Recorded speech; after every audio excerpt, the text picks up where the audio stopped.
Shalom Bapak Ibu Saudara yang dikasihi Tuhan Yesus. Jemaat CK7 yang menyaksikan melalui live streaming.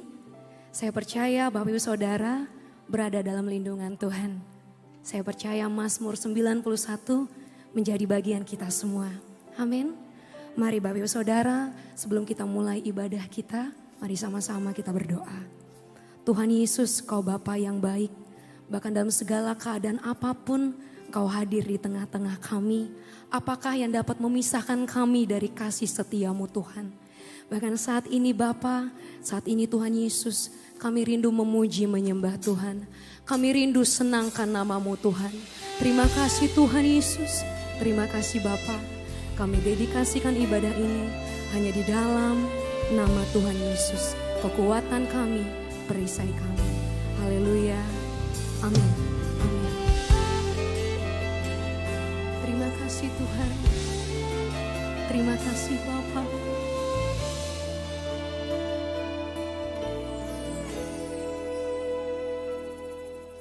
Seperti rusa rindu sungaimu, jiwaku rindu Engkau. Kaulah Tuhan hasrat hatiku, ku rindu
ini kami mau datang di hadapan Tuhan. Yesus, Yesus, Yesus, Kau berarti bagiku.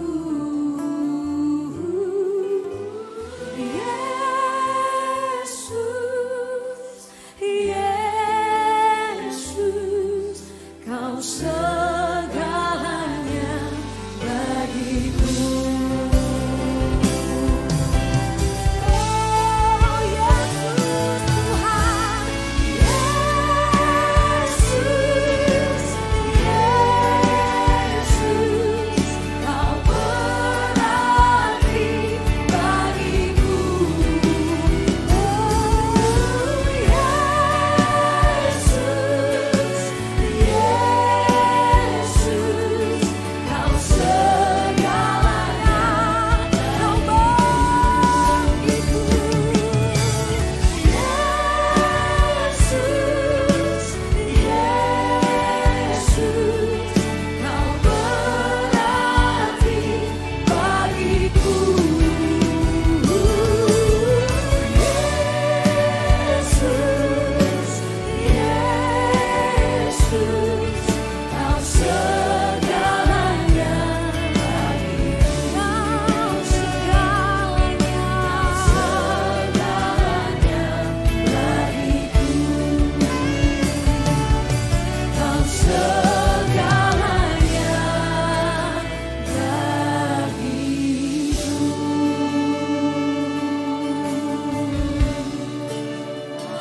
Kau segala-galanya. Mari saya ajak kita menyembah Tuhan bersama-sama. Mari sembah Dia, mari tinggikan namanya. Tiada yang lain selain Kau Tuhan. Selain Kau Yesus penolongku, kekuatanku, Kau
bersamamu Bapa.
Mari jemaat CK7 yang menyaksikan melalui live streaming, mari bersama-sama kita deklarasikan Mazmur 91. Orang yang duduk dalam lindungan yang maha tinggi dan bermalam dalam naungan yang maha kuasa akan berkata kepada Tuhan, tempat perlindunganku dan bumbu pertahananku, Allahku yang kupercayai. Sungguh dialah yang akan melepaskan engkau dari jerat penangkap burung, dari penyakit sampar yang busuk. Dengan kepaknya ia akan menudungi engkau, di bawah sayapnya engkau akan berlindung. Kesetiaannya ialah perisai dan pagar tembok. Engkau tak usah takut terhadap kedahsyatan malam, terhadap panah yang terbang di waktu siang, terhadap penyakit sampar yang berjalan di dalam gelap, terhadap penyakit menular yang mengamuk di waktu petang. Walau 1.000 orang rebah di sisimu dan 10.000 di sebelah kananmu, tetapi itu tidak akan menimpamu. Engkau hanya menontonnya dengan matamu sendiri dan melihat pembalasan terhadap orang-orang fasik. Sebab Tuhan ialah tempat perlindunganmu, yang maha tinggi telah kau buat tempat perteduhanmu. Malapetaka tidak akan menimpa kamu, dan tulah tidak akan mendekat kepada kemahmu. Sebab malaikat-malaikat akan diperintahkannya kepadamu untuk menjaga engkau di segala jalan. Mereka akan menatang engkau di atas tangannya, supaya kakimu jangan terantuk kepada batu. Singa dan ular tersebut akan kau langkahi. Engkau akan menginjak anak singa dan ular naga. Sungguh hatinya melekat kepadaku, maka aku akan meluputkannya. Aku akan membentainya, sebab ia mengenal namaku. Bila ia berseru kepadaku, aku akan menjawab. Aku akan menyertai dia dalam kesesakan. Aku akan meluputkannya dan memuliakannya. Dengan panjang umur akan kukenyangkan dia, dan akan kuperlihatkan kepadanya keselamatan daripadaku. Amin. Dan kita juga akan mendeklarasikan 2 Tawarik 7 ayat 13-14. Bila mana aku menutup langit sehingga tidak ada hujan, dan bila mana aku menyuruh belalang memakan habis hasil bumi, dan bila mana aku melepaskan penyakit sampar di antara umatku, dan umatku yang atasnya namaku disebut, merendahkan diri, berdoa, dan mencari wajahku, lalu berbalik dari jalan-jalannya yang jahat, maka aku akan mendengar dari sorga dan mengampuni dosa mereka, serta memulihkan negeri mereka. Haleluya. Sungguh kami percaya setiap firman-Mu Tuhan digenapi atas setiap kami yang terus mengandalkan Tuhan, yang terus berseru kepada Tuhan. Terima kasih Yesus, terima kasih Bapa, di dalam nama Tuhan Yesus. Haleluya. Amin. Amin. Baik Bapak Saudara, kita akan memberikan perhatian sejenak untuk Pastor Message. Kita sedang memasuki tahun 2020, tahun dimensi yang baru. Sekarang kita baru mengerti bahwa kita sedang memasuki sesuatu yang baru. Keadaan yang baru, masalah yang baru, sesuatu yang belum pernah kita lihat, belum pernah kita dengar sebelumnya. Seperti sudah kita ketahui bersama, bahwa COVID-19 dalam tempo yang relatif singkat, sekitar 3,5 bulan, sudah menginfeksi sekitar 160 negara. Yang berarti sekitar 80% dari negara-negara di dunia sudah terinfeksi oleh COVID-19. COVID-19 sudah menjadi pandemi. Kita tidak bebas bepergian dan hal-hal lainnya yang membuat hidup kita tidak nyaman lagi. Juga dampak luar biasa yang menyebabkan keadaan perekonomian dunia menuju resesi secara global. Semua ini mengakibatkan orang-orang hidup dalam ketakutan, kekhawatiran yang berkelebihan, dan kepanikan. Hal ini justru mengakibatkan imunitas tubuh menjadi menurun, di mana hal-hal itu akan menyebabkan kematian pada manusia lebih banyak daripada yang diakibatkan oleh virus itu sendiri. Hal ini memang yang dikehendaki oleh iblis. Tetapi justru Tuhan berkata kepada kita, jangan takut, jangan hidup dalam kekhawatiran, jangan panik. Sebab dengan tinggal diam dan percaya, disitulah terletak kekuatanmu. Tuhan Yesus berkata, jangan kamu khawatir, jangan kamu khawatir, Jangan kamu khawatir apa yang akan kamu makan, apa yang kamu minum, apa yang kamu pakai. Semua itu dicari bangsa-bangsa yang tidak mengenal Allah. Tetapi Bapamu yang di sorga tahu bahwa kamu memerlukan semuanya itu. Tetapi carilah dahulu kerajaan Allah dan kebenarannya, maka semuanya itu akan ditambahkan kepadamu. Apa yang saudara butuhkan hari-hari ini? Saya tahu yang saudara butuhkan hari-hari ini supaya tidak takut, tidak khawatir, tidak panik. Kalau saudara mencari dahulu kerajaan Allah dan kebenarannya, saya percaya saudara tidak akan takut lagi, tidak akan khawatir lagi, tidak akan panik lagi. Ketika memasuki tahun 2020, Tuhan mengingatkan perkataan Rasul Paulus dalam 2 Korintus 4 ayat 13. Karena aku percaya, maka aku berkata-kata. Tuhan meminta kepada kita agar kita banyak memperkatakan firman Tuhan karena kita percaya. Kalau kita memperkatakan firman Tuhan karena percaya, terjadilah seperti apa yang kita katakan. Kita diminta untuk memperkatakan Mazmur 91. Janji Tuhan di dalam Mazmur 91 ditujukan kepada orang yang hatinya melekat kepada Tuhan, sehingga menjadikan Tuhan tempat perlindungannya. Tuhan berkata, engkau tidak usah takut terhadap kedahsyatan malam, terhadap panah yang terbang di waktu siang, terhadap penyakit sampar yang berjalan di dalam gelap, terhadap penyakit menular yang mengamuk di waktu petang. Walau 1000 orang rebah di sisimu dan 10.000 di sebelah kananmu, tetapi itu tidak akan menimpamu.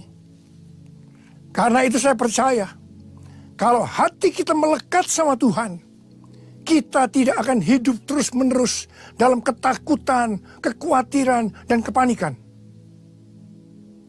Tuhan berkata dalam 2 Tawarikh 7 ayat 13 dan 14, bila mana aku menutup langit sehingga tidak ada hujan, dan bila mana aku menyuruh belalang memakan habis hasil bumi. Ini berbicara tentang krisis ekonomi.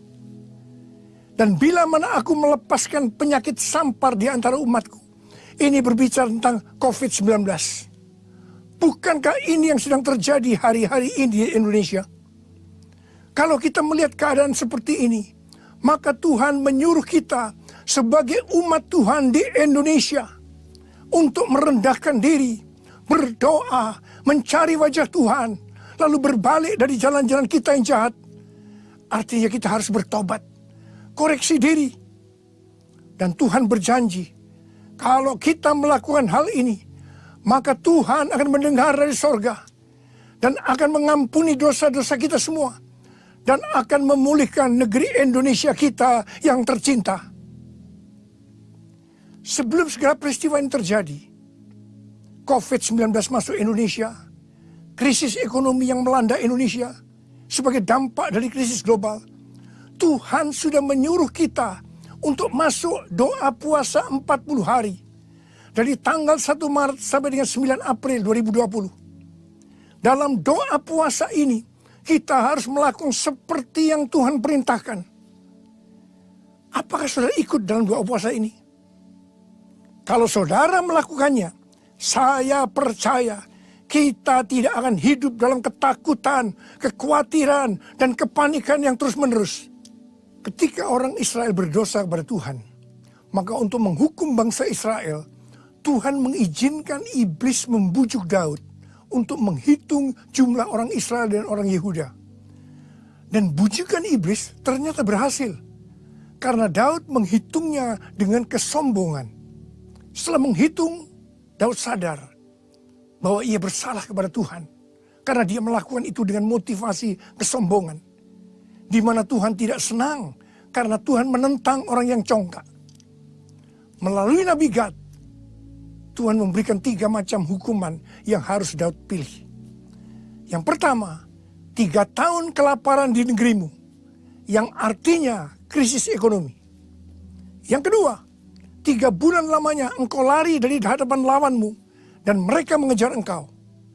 Dan yang ketiga, 3 hari penyakit sampar terjadi di negerimu seperti COVID-19 yang ada pada saat ini. Dengan berat hati Daud minta kepada Tuhan agar dia dihukum jatuh ke tangan Tuhan saja. Jangan ke dalam tangan manusia. Dan hukuman yang Tuhan pilih adalah penyakit sampar selama 3 hari.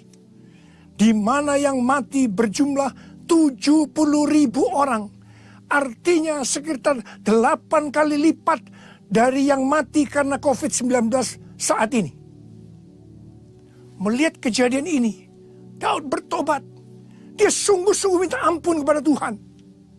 Setelah itu Tuhan berkata kepada Nabi Gad untuk menyuruh Daud membuat mezbah bagi Tuhan, agar tulah ini berhenti. Daud membuat mezbah itu di tempat pengirikan Arauna, orang Yebus. Arauna berkata kepada Daud bahwa dia akan menyiapkan segala sesuatunya. Tetapi Daud berkata kepada Arauna, "Aku tidak mau membuat mezbah ini dan mempersembahkan korban bakaran kepada Tuhan dengan gratis. Tetapi aku akan membayar harganya." Jadi, agar tulah itu berhenti, maka Daud melakukan yang pertama, Daud bertobat dan minta ampun sungguh-sungguh pada Tuhan. Dan yang kedua, Daud membuat mezbah dan mempersembahkan korban bakaran kepada Tuhan. Tidak dengan gratis, tetapi ada harga yang harus dibayar. Mezbah berbicara tentang ibadah. Di dalam beribadah kepada Tuhan, tidak dengan gratis, tetapi ada harga yang harus dibayar kepada Tuhan. Apa yang Tuhan minta harus kita berikan, termasuk mempersembahkan tubuh ini sebagai korban persembahan yang hidup, kudus, dan berkenan kepada Tuhan. Termasuk juga harta yang Tuhan titipkan kepada kita. Kalau kita melakukan apa yang dilakukan oleh Daud, kita harus percaya COVID-19 dan segala dampaknya akan selesai. Sehingga kita tidak hidup dalam ketakutan, kekhawatiran, dan kepanikan yang terus-menerus. Tahun 2009, ketika Tuhan berbicara kepada saya tentang akan terjadinya pencurahan Roh Kudus. Dan yang Tuhan sebutkan itu sebagai Pentakosta ketiga pada tahun 2013. Hal itu akan seperti yang terdapat dalam Yoel 2 ayat 28 sampai 32. Pada waktu Roh Kudus dicurahkan atau Pentakosta ketiga terjadi, akan terjadi 3 tanda. Tanda yang pertama, anak-anak muda, orang tua akan dipakai Tuhan secara luar biasa. Tanda yang kedua, mujizat akan terjadi luar biasa. Tapi tanda yang ketiga, goncangan juga akan terjadi luar biasa. Dengan adanya 3 tanda ini, Yoel 2 ayat 32 akan terjadi. Yaitu akan banyak orang yang berseru kepada nama Tuhan. Dan mereka yang berseru kepada nama Tuhan, mereka akan diselamatkan. Jadi akan terjadi penuaian jiwa yang terbesar dan terakhir sebelum Tuhan Yesus datang untuk kali yang kedua. Goncangan-goncangan yang luar biasa terjadi hari-hari ini. Dan kita harus mengerti bahwa Tuhan sedang mencurahkan Roh Kudus-Nya yang luar biasa pada zaman now, yaitu Pentakosta yang ketiga. Seorang hamba Tuhan yang bernama Henk Kuneman, dia mendapat penglihatan tentang angin, yaitu angin Roh Kudus, angin dari Tuhan yang turun di Jakarta dan sekitarnya, yang membuat goncangan yang keras. Dan dia juga berdoa untuk Indonesia agar terjadi kebangunan rohani. Ini adalah Pentakosta yang ketiga. Kalau kita mengerti akan hal ini, kita tidak akan hidup dalam ketakutan, kekhawatiran, dan kepanikan yang terus-menerus. Tetapi justru kita akan bersiap-siap untuk melihat apa yang telah Tuhan katakan selama ini tentang Pentakosta ketiga, yaitu anak-anak muda, generasi Yeremia akan bangkit. Amanat agung Tuhan Yesus akan selesai, di mana orang-orang akan menjadi murid Tuhan Yesus. Dan Tuhan Yesus akan datang kembali untuk kali yang kedua. Tuhan juga berpesan agar kita banyak berbahasa roh. Sebab sesuai dengan penyelidikan yang dilakukan oleh ahli bedah otak dari Oral Roberts University, bahwa orang yang berbahasa roh akan meningkatkan sistem imunnya sebesar 35-40%. Sehingga tidak mudah terinfeksi COVID-19. Pada bulan Oktober 2019, Daniel Kolenda yang sekarang menjadi pengganti Reinhard Bonnke mengundang saya ke Brasil. Sebab di Brasil ada gerakan anak-anak muda yang luar biasa dalam acara The Sen Brasil. Mereka menyiapkan suatu stadion di Sao Paulo yang kapasitasnya sekitar 80.000 kursi. Ketika tiketnya dijual untuk acara The Sen Brasil ini, kurang dari 6 jam tiketnya sold out. Yang waiting list sangat banyak. Kemudian mereka mencari stadion kedua di Sao Paulo, di mana tiketnya sekitar 3 hari sold out juga. Ternyata yang waiting list masih banyak. Mereka mencari stadion yang ketiga. Dan mereka mendapatkan stadion di Brasilia, ibu kota Brasil. Acara The Sen Brasil dilakukan hanya 1 hari. Yaitu tanggal 8 Februari 2020. Dari jam 10 pagi sampai jam 10 malam. Jadi selama 12 jam non-stop. Pujian, penyembahan, khotbah saling bergantian. Saya datang ke Brasil untuk mengimpartasikan api Pentakosta ketiga. Jadi pada waktu undangan saya terima pada bulan Oktober 2019 itu, saya bertanya kepada Tuhan, Tuhan, kok Brasil duluan ya yang mengalami pencurahan Roh Kudus untuk anak-anak muda? Tuhan menjawab, kamu kan tidak tahu apa yang akan terjadi pada beberapa bulan yang akan datang. Saya tidak mengerti jawaban Tuhan. Tetapi saya hanya perkatakan. Sampai pada waktu itu kita masuk doa puasa 40 hari. Di mana terjadi keadaan seperti sekarang ini. Kejadian COVID-19 yang makin meluas. Dan Tuhan berkata kepada saya, ini yang aku maksudkan dengan kejadian yang akan terjadi pada beberapa bulan yang akan datang. Saya diberikan pengertian oleh Tuhan bahwa melalui semua peristiwa ini akan terjadi kegerakan anak-anak muda di seluruh dunia. Pada waktu saya di Brasil, saya bertemu dengan para pemimpin yang ada di sana.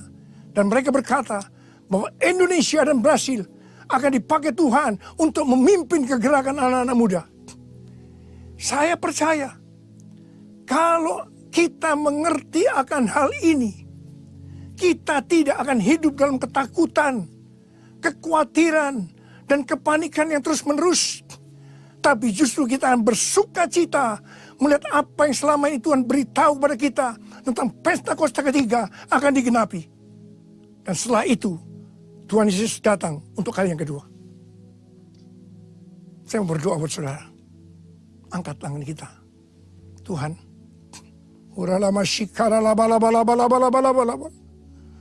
Hamba-Mu sudah menyampaikan isi hatimu Tuhan.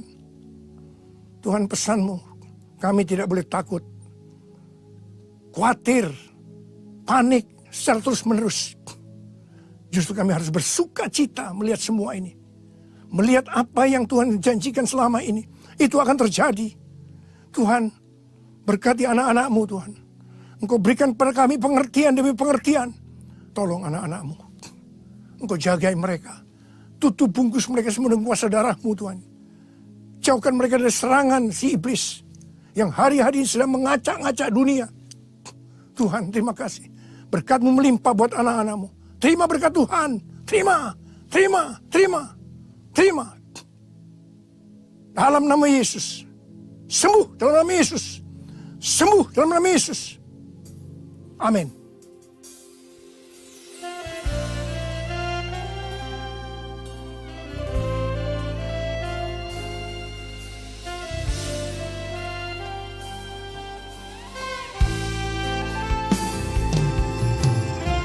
Mempercayakan hidup kami sepenuhnya Tuhan. Kami tidak jadi takut sewaktu Tuhan beserta dengan kami. Terima kasih Tuhan.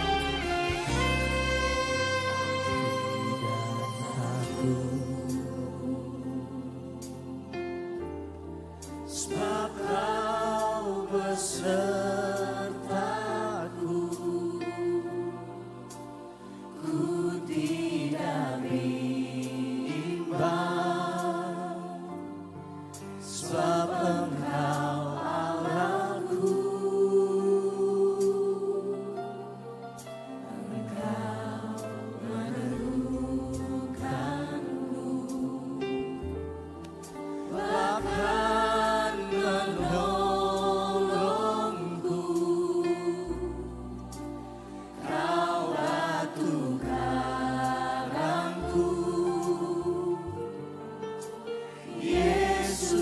Tuhan. Kami katakan Tuhan, Yesus memegangku dengan tangan kananmu. Yesus memberiku kemenangan. Yesus memegangku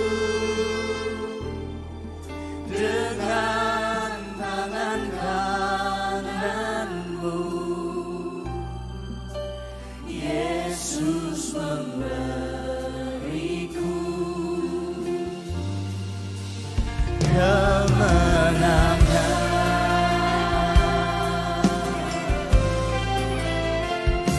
Ini perkataan iman kami Tuhan. Kami percaya kepadamu.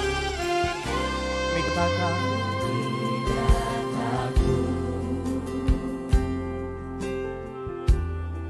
sebab Kau bersertaku.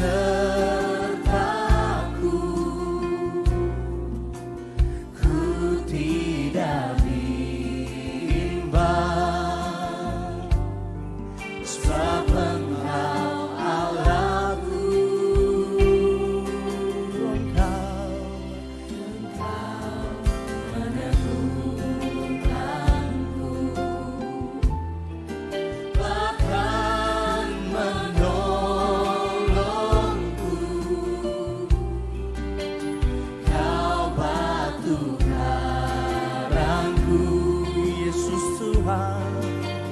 Yesus Tuhan. Sekali lagi dari awal katakan, ku tidak takut. Tidak takut, Sebab Kau besertaku. Ku tidak bimbang, sebab Engkau Allahku.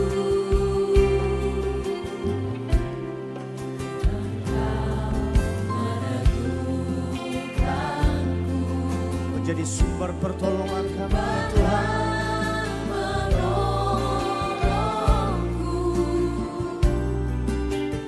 Kau batu karangku, ya Yesus Tuhan. Kami katakan Yesus memegangku dengan tangan kananmu. Yesus memberiku kemenangan. Oh Yesus memegangku. Terima kasih Tuhan. Dengan tangan kananmu. Yesus memberiku kemenangan. Sekali lagi panggil Yesus memegangku dengan tangan kananmu. Yesus memberiku kemenangan. Kami katakan Yesus memegangku dengan tangan kananmu. Yesus memberiku. Kami katakan Tuhan kemenangan. Mari angkat suaramu dimanapun engkau berada. Mari sembah Dia. Tuhan yang memberikan kemenangan, pertolongan. Hanya Yesus, hanya Yesus. Kami sembah Kau, kami tinggikan nama di atas segala nama. Yesus, haleluya, haleluya. Mari bangun rohmu, sembah Dia. Ikarala basyana makana nananamu, iarala basyana makana labayase. Yesus, nama yang jadi pertolongan. Ikarala bala bala bala bala bala bala bala bala bala bala bala. Ikara basyana nanamu, ukarala bakana marala bala bala bala bala bala bala bala bala bala bala bala bala. Kira basyana nanana bayasa. Haleluya. Kiara la bakara la bala bala bala bala bala. Hina masyana bakara la bayase. Tuhan pertolongan. Ikara la basyana bakara la bala bala la bala bala bala. Hina bakara masyana bo. Kiara la basyana la la la.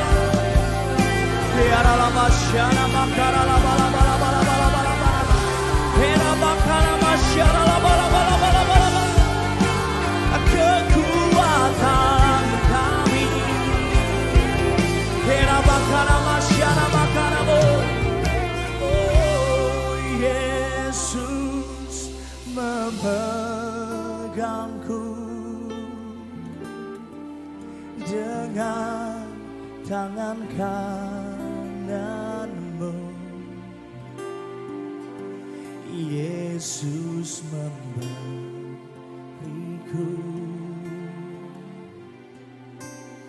kemenangan. Yesus, Yesus memegangku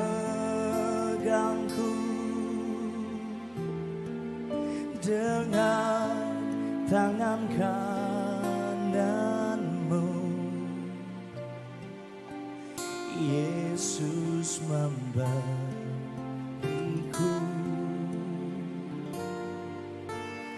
kemenangan. Kami angkat kedua belah tangan kami, Tuhan.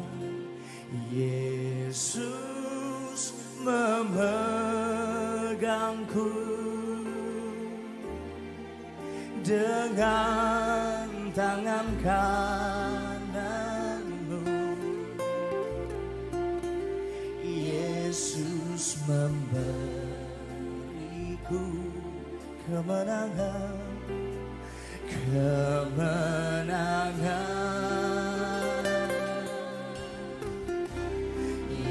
Yesus memegangku dengan. Biarkan kami mengandalkan nama-Mu, Tuhan. Yesus memberiku kemenangan. Mari kau yang percaya panggil Dia. Yesus memegangku dengan tangan kananmu. Yesus memberiku